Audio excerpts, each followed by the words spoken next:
আজ পবিত্র আমাবস্যা তিথিতে আমাদের গ্রামের বাড়ির বহু বছর পুরনো কালী পুজোর এক অনন্য পরিবেশের সাক্ষী তোমাদেরকে করতে চলেছি। বহু বছরের ঐতিহ্য ও ভক্তিভাবকে সঙ্গে নিয়ে মা কালীর আরাধনা অনুষ্ঠিত হয় এই বাড়িতে। এটা হচ্ছে ব্যানার্জি বাড়ির কালী পুজো। আমাদের এই বাড়ির কালী পুজো কিন্তু পালি ধরে কালী পুজো করা হয়। যেমন যেই বছর যার পালি পড়বে সেই রকমই সেই বছর পুজো করা হবে। আমি যে ভিডিওটা তোমাদের সঙ্গে শেয়ার করছি এটা 1 বছর আগের ভিডিও, মানে এর আগের বছরের। সেই বছর আমাদের পালি ছিল না, কিন্তু পুজোটা তো ঠিক একই রকম হয়েছে। আমার কাছে কিছু ক্লিপস ছিল, ভাবলাম তোমাদের ব্যানার্জি বাড়ির কালী পুজোয় আরাধনা অনুষ্ঠিত হয় অত্যন্ত জাঁকজমকপূর্ণভাবে। আমাদের পুজোয় অন্যতম গুরুত্বপূর্ণ আচার ছিল কিন্তু পাঠাবলি, যা বহু বনেদি বাড়ির প্রাচীন রীতি ও ধর্মীয় অংশ হিসেবে পালন করা হয়।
ঘুরাই দাও কাকুটি ঘুরাই দাও ওইদিকে মুখ করে মেলার দিকে মুখ করো আস্তে আস্তে নামাবে।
যেই ভিডিওটা তোমাদের সঙ্গে শেয়ার করলাম এটা ছিল 2024-এর কালী পুজোর ভিডিও।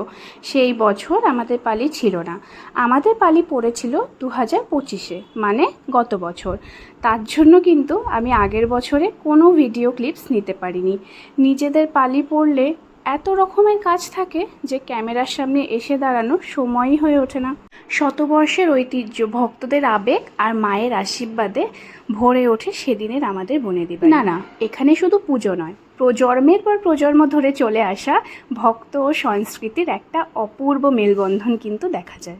ঢাকের তালে, প্রদীপের আলোয় আর ধূপের সুবাসে কি সুন্দরই না সেজে উঠেছে আজকে আমাদের এই ব্যানার্জি বাড়ি। জানো তো, এই ভিডিওতে তোমাদের সঙ্গে কিন্তু সব ক্লিপস শেয়ার করে ওঠা সম্ভব হলো না।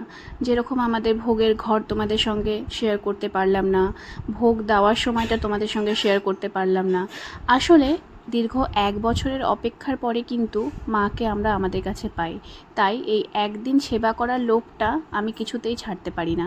সেই একদিনটা আমি কোনোভাবেই ব্লগিং, ক্যামেরা এইসব আর অন করার সুযোগও পাই না, আর ইচ্ছেও করে না। সেই দিনটা শুধু মনে হয় যে মাকে আঁকড়ে ধরে তার সেবা করে যাই। আজকের এই পবিত্র কালী পুজোর কিছু মুহূর্ত আপনাদের সঙ্গে ভাগ করে নিতে পেরে খুব ভালো লাগলো। এটাই প্রার্থনা করব, মা মহামায়ার কৃপায় সকল ভক্তদের জীবন সুখ, শান্তি ও সমৃদ্ধিতে পরিপূর্ণ হোক। আমার এই ব্লগটা আজকে এইটুকুই থাকলো। কেমন লাগলো তোমরা সবাই কিন্তু একটু কমেন্টস করে জানিও, আর যদি ভালো লেগে থাকে অবশ্যই একটা লাইক অ্যান্ড শেয়ার করে দিও। আজকের মতো আসি, দেখা হবে অন্য একটা নতুন ব্লগ নিয়ে। ততক্ষণের জন্য সবাই ভালো থেকো, সুস্থ থেকো আর সবাইকে ভালো রেখো। টাটা।